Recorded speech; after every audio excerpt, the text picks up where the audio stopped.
ஓம் சைராம், ஜெய் சைராம். என் அன்பின் பிரியமே, உன்னுடைய தொழிலில் முன்னேறுவதற்கான வழியை நீ வணங்கும் தெய்வமான நானே காண்பிக்கின்றேன். என்றும் உன்னை மற்றவர்களிடம் கையேந்த நான் அனுமதிக்க மாட்டேன். என் நிழலில் நீ இருக்கும் வரை நான் உன்னை காப்பேன் என் குழந்தையே. நீ யாருக்கும் சிறிதளவு கூட தடையாகவோ தொந்தரவோ விளைவிக்காதே. உன் வேலைகளையெல்லாம் நீயே செய்து கொள். நீ மனது வைத்தால் உனக்குள் இருக்கும் எல்லாவற்றையும் நீயே சுயமாக சரி செய்து கொள்ள முடியும். நம்பிக்கையோடு நான் கூறும் வார்த்தைகளை பின்பற்று. இது என் வாக்கு. அனைத்தையும் நான் பார்த்து கொள்கிறேன். வாழ்வில் உனக்கு என்ன இல்லை? எல்லாம் இருக்கிறது என்று நினைத்துக்கொள். எல்லாம் சந்தோஷமான சூழலாய் உன்னை வந்து சேரும். நிம்மதியாக இருக்க நினைத்தால் எதையும் எந்த சூழ்நிலையையும் உன்னை விடவும் நீ உன் உயிராய் நினைக்கும் என்னை விடவும் பெரிது எதுவும் இல்லை என்று நினை. நமக்கு வரும் கஷ்டங்களை நம்மால் தாங்க முடியும் என்று மென்மையாய் உன்னிடம் சொல்லிக்கொள். உனக்கு பரீட்சை வைக்கிறேன் என்று நீ நினைப்பது சரிதான். ஆனால் எதற்கு அந்த பரீட்சை? உன்னை ஒரு இடத்திலிருந்து இன்னொரு இடத்திற்கு உயர்த்துவதற்காக. பல விஷயங்களில் நீ கற்றவற்றை எப்படி நீ உன் புதிய நிகழ்வுகளில் செயல்படுத்துகிறாய், அதற்கு தயாராகிவிட்டாயா என்று பார்ப்பதற்காக. அதற்காக எவ்வளவு காலம் என்று நீ நினைப்பது சரிதான். ஆனால் முழுமையான முறையில் ஒன்றை தயாரித்தால்தான் அது நல்ல முறையில் இருக்கக்கூடும். அவற்றைத்தான் நான் உனக்கு செய்கின்றேன். இன்னும் உன்னை சிறிது மாற்றிக்கொள்ள வேண்டும். எனக்கு புரிகிறது. நீ போராடிக்கொண்டு இருக்கிறாய் உனக்குள்ளே எது சரி எது தவறு என்று. தவறு என்றால் அதை மாற்ற உன்னிடத்திலே நீ யுத்தம் புரிந்து கொண்டு இருக்கிறாய். இந்த நிலையற்ற சூழல் எல்லாம் நிறைவான நிலையுள்ள வாழ்க்கையை உனக்கு கொடுக்கத்தான் நான் இந்த குழப்பமான மனநிலையை உனக்கு கொடுத்து கொண்டு இருக்கிறேன். எல்லாம் மாறும், விரைவில் மாறும். உனக்கான அழகிய வாழ்க்கை உன்னை தேடி வரும். பயப்படாதே குழந்தையே. நீ என் பரிபூரண அருளும் அன்பும் பெற்ற என் பிள்ளை. உன்னை விட்டு நான் விலக மாட்டேன். உன்னை விலகி போகும்படி நான் செய்யவும் மாட்டேன். ஏனென்றால் நானும் நீயும் வேறு வேறு அல்ல. நான் உனக்குள் இருக்கிறேன், நீ எனக்குள் இருக்கிறாய். உன் வாழ்வில் ஏற்படும் இன்ப துன்பத்தை மனதார ஏற்றுக்கொள். துன்பத்தை கடக்க வேண்டுமே தவிர எந்நேரமும் நினைத்து புலம்பக்கூடாது. அதை மனதில் வைத்து நம்பிக்கையோடு திறம்பட செயல்படு. எல்லாவற்றிற்கும் காலம் பதில் சொல்லும். இவ்வுலக நியதிப்படி தக்க சமயத்தில் பாடம் புகட்டும். எப்பொழுதும் தோல்விகளையே தொடர்ந்து சந்தித்து வருகிறேனே என்று வருந்தாதே. நடப்பவையாவும் நன்மைக்கே என்று நம்பிக்கையோடு உன் லட்சியத்தை நோக்கி முன்னேறி செல். தொடர் முயற்சி உன் வாழ்வில் நீ நினைத்ததை நிச்சயம் நிறைவேற்றும். நீ உன்னுடைய கடமையை செய். எதிர்பார்ப்புகளை குறைத்துக்கொள். உனக்கு தேவையானது நிச்சயம் உன்னை வந்து சேரும். இக்கணமே உனது கர்ம பலன்கள் விலகி உன் கஷ்டங்கள் அனைத்தும் உன்னை விட்டு ஓடி ஒளியும். நல்ல நேரம் ஆரம்பிக்கும். வாழ்க்கையில் உன்னை உயர்ந்த நிலைக்கு நான் கொண்டு போகப் போகிறேன் குழந்தையே.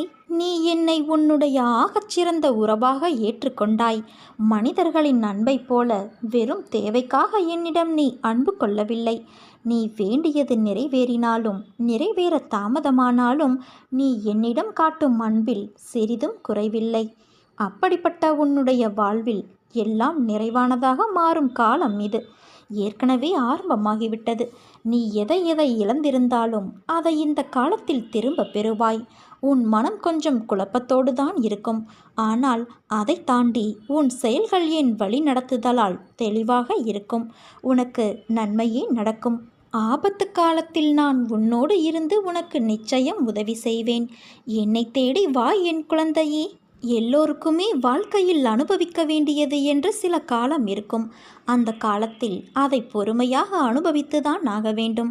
அதற்காக நீ பதற்றப்படாதே, பயப்படாதே, புலம்பாதே. அனைத்தையும் நான் பார்த்து கொண்டுதான் இருக்கிறேன். விரைவில் நீ வாழ்க்கையின் உச்சத்தை தொடுவாய். குழந்தையே, எல்லா ஆபத்திலிருந்தும் துயரங்களிலிருந்தும் நீ முழுமையாக காப்பாற்றப்படுவாய். இது என் பிள்ளைக்கு நான் கொடுக்கும் வாக்குறுதி. நீ தனியாக நடப்பதாக நினைக்கிறாயா?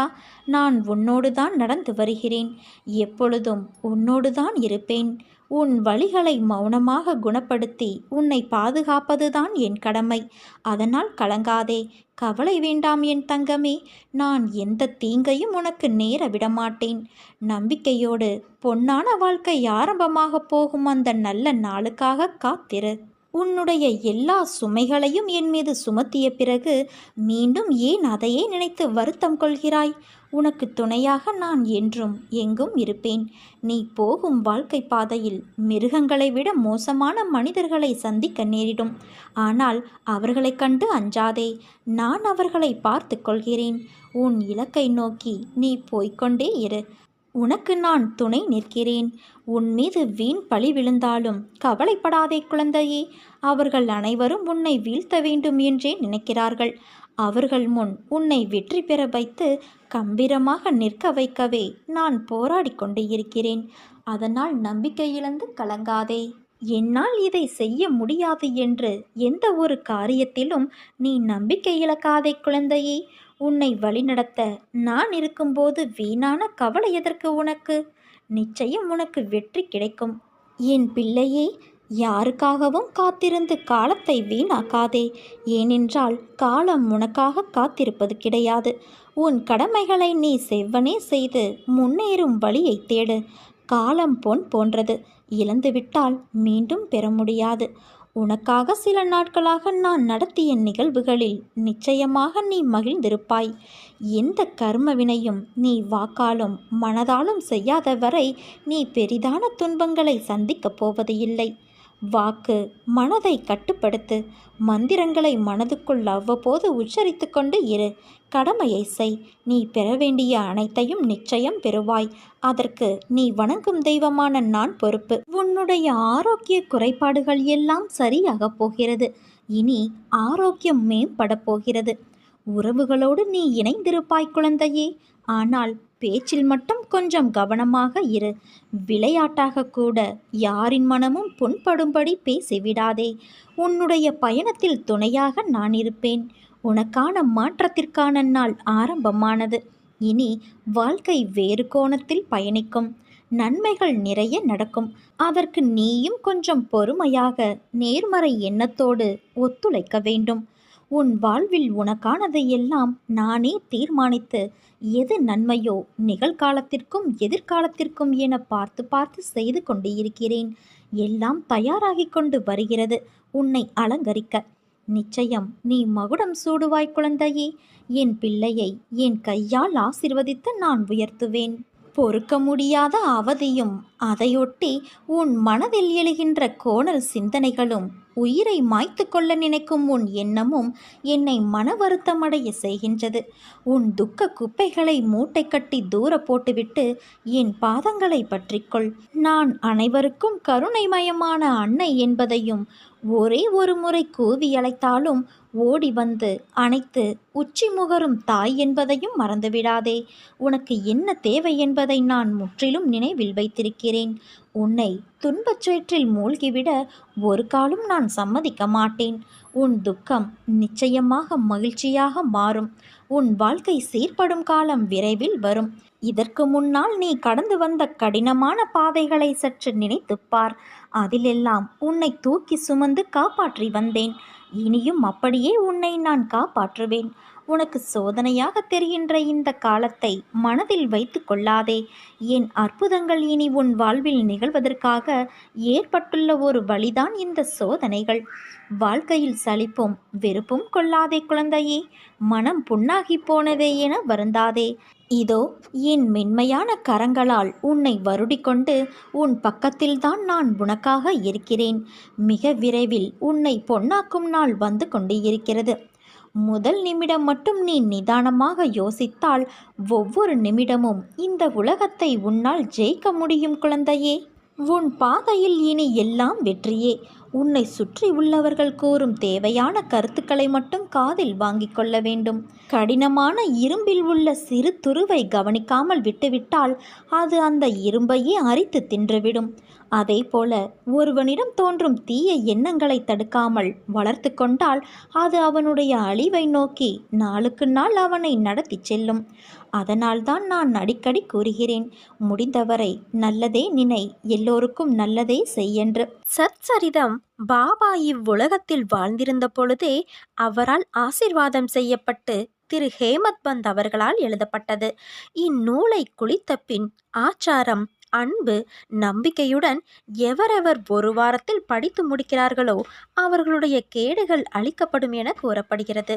இந்நூலை படிப்பதால் என்னென்ன நலன்கள் கிடைக்கும் என்பதை பார்க்கலாம். கிறிஸ்தவர்களுக்கு பைபிளும், முகமதியர்களுக்கு குரானும், சைவர்களுக்கு தேவாரம், திருவாசகம், வைணவர்களுக்கு திவ்ய பிரபந்தமும் எவ்வாறு உயர்ந்ததாக கருதப்படுகிறதோ அவ்வளவு முக்கியம் வாய்ந்த நூலாக சீரடி சாய் பக்தர்களுக்கு ஸ்ரீ சாய் சச்சரிதம் கருதப்படுகிறது. ஸ்ரீ சாய் சச்சரித்திரம் பாபா பக்தர்களுக்கு அருளிய வரப்பிரசாதம், அரிய பொக்கிசம்.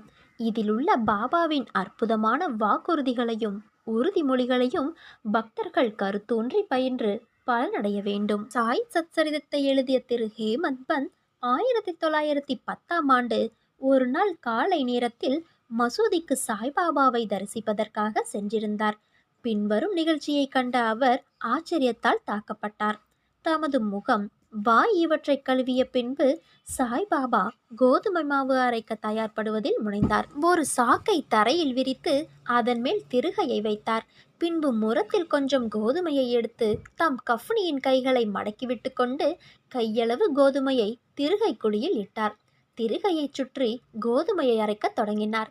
பிச்சை எடுத்து வாழ்ந்து எவ்வித உடைமையும் சேமிப்பு மற்ற இவர் கோதுமை மாவு அரைக்க வேண்டிய அவசியம் என்ன என்றவாறு நினைத்தார் திரு ஹேமந்த் பந்த். அங்கு வந்த சிலரும் அவ்வாறே எண்ணினார்கள். ஆயினும் ஒருவருக்கும் பாபா என்ன செய்கிறார் என்று கேட்க துணிவு வரவில்லை. பாபா மாவரைக்கும் இச்செய்தி உடனே கிராமத்தில் பரவி ஆண்களும் பெண்களும் பாபாவின் செய்கையை காண பெருந்திரளாக மசூதிக்கு வந்தனர். கூட்டத்தில் இருந்த தைரியமுள்ள 4 பெண்மணிகள் வழியே நுழைந்து பாபாவை ஒரு புறம் ஒதுக்கிவிட்டு திருகையின் கைப்பிடியை பற்றி பாபாவின் லீலைகளை பாடியவாறு மாவரைக்க தொடங்கினர். முதலில் பாபா கடும் கோபமடைந்தார். ஆயினும் அந்த பெண்மணிகளின் அன்பையும் பக்தியையும் கண்டு மிக்க சந்தோஷமடைந்து புன்னகை புரியலானார். அவர்கள் அவ்வாறு அரைத்து கொண்டிருக்கையில் பாபாவுக்கு வீடோ பிள்ளைகளோ அன்றி அவரை கவனிக்க யாருமே இல்லையாதலாலும் அவர் பிச்சை எடுத்து வாழ்ந்தவராதலாலும் அவருக்கு ரொட்டி செய்ய கோதுமை மாவு தேவையிருக்கவில்லை. எனவே இவ்வளவு அதிகமான மாவை என்ன செய்வார்? ஒருவேளை பாபா அன்பாய் இருக்கும் காரணத்தால் இம்மாவை நமக்கு பகிர்ந்து கொடுத்து விடுவார் என்றவாறு எண்ணமிட்டபடி பாடியவாறே அரைத்து முடித்து திருகையை ஓரத்தில் நகர்த்திவிட்டு கோதுமை மாவை 4 பிரிவாக பிரித்து ஆளுக்கு ஒவ்வொரு பகுதியாக எடுத்துக்கொள்ள தொடங்கினார்கள். இதுவரை அமைதியாகவும் அடக்கமாகவும் இருந்த பாபா கோபமடைந்து, பெண்களே, உங்களுக்கு பைத்தியம் பிடித்து விட்டதா? யாருடைய அப்பன் வீட்டு பொருளை இவ்வாறு அபகரிக்க நினைக்கிறீர்கள்? நீங்கள் தடங்களின்றி மாவை எடுத்து செல்வதற்கு நான் முன்னரே உங்களிடம் கடன்பட்டிருக்கிறேனா என்ன? தயவு செய்து இப்போது இதை செய்யுங்கள். இம்மாவை எடுத்து சென்று கிராம எல்லைகளில் கொட்டிவிட்டு வாருங்கள் என்றார். இதை கேட்ட பின் அவர்கள் வெட்கமடைந்து தமக்குள் ஏதோ முணுமுணுத்து கொண்டு கிராம எல்லைக்கு சென்று பாபா குறிப்பிட்டபடி அங்கே மாவை பரப்பிவிட்டார்கள். பாபா செய்த இவைகள் எல்லாம் என்னவென்று சீரடி மக்களை வினவினேன். காலரா நோய் கிராமத்தில் பரவி கொண்டு இருப்பதாகவும் இது அதையே எதிர்க்க பாபாவின் பரிகாரமாகும் என்று கூறினர். கோதுமை அரைக்கப்படவில்லை. காலராவே அரைக்கப்பட்டு கிராமத்திற்கு வெளியில் கொட்டப்பட்டது. இந்நிகழ்ச்சியின் பின்னர் காலரா மறைந்து கிராம மக்கள் மகிழ்ச்சியுற்றனர். நானும் இவற்றையெல்லாம் அறிந்து கொண்டதில் மிக்க மகிழ்ச்சி அடைந்தேன் என்கின்றார் ஹேமந்த் பந்த். ஆனால் அதே சமயம் எனக்கு ஆச்சரியம் விளைந்தது. காலராவுக்கும் கோதுமை மாவுக்கும் பூவுலகில் உள்ள ஒற்றுமையாது? சாதாரணமாக அவைகளுக்கு உள்ள உறவு என்ன? அவை இரண்டையும் எங்கெனம் இணைக்க முடியும்? சாயப்பா கோதுமை மாவு அரைத்ததின் தத்துவ உட்கருத்து. சீரடி மக்கள் இந்நிகழ்ச்சியை ஒட்டி அமைந்த காரணத்தை தவிர வேறு ஒரு தத்துவ உட்கருத்தும் இருப்பதாக நாம் நினைக்கின்றோம். சாய்பாபா ஏறக்குறைய 60 ஆண்டுகள் சீரடியில் வாழ்ந்தார். இந்நீண்ட காலத்தில் அவர் பெரும்பாலும் தினசரி அரைத்தார். கோதுமையை மாத்திரமன்று, பாவங்கள், உள்ளம், உடல் ஆகியவற்றின் துன்பங்களையும் கணக்கில்லா தன் அடியவர்களின் துயரங்களையும் அரைத்து தீர்த்தார். கர்மம், பக்தி என்ற 2 கற்கள் அவர் திருகையில் இருந்தது. முன்னது கீழ்கல்லாகும், பின்னது மேற்கல்லாகும். பாபா பிடித்து அரைத்த கைப்பிடி ஞானமாகும். சத்துவம், ராஜசம், தாமசம் என்ற முக்குணங்களை சேர்ந்த நமது எல்லா உணர்ச்சிகள், ஆசைகள், பாவங்கள், அகங்காரம் இவைகளை நிகழந்துகளாக்கி முன்னோடி வேலையாக அரைக்கப்பட்டாலன்றி ஞானம் அல்லது தன்னை உணர்தல் என்பது முடியாதென்பது பாபாவின் உறுதியான தீர்ப்பாகும். இக்குணங்களை தள்ளிவிடுவது அத்தகைய கடினமானது. ஏனெனில் அவைகள் அவ்வளவு நுட்பமானவை. கபீரின் ஒரு நிகழ்ச்சியை இது நினைவூட்டுகிறது.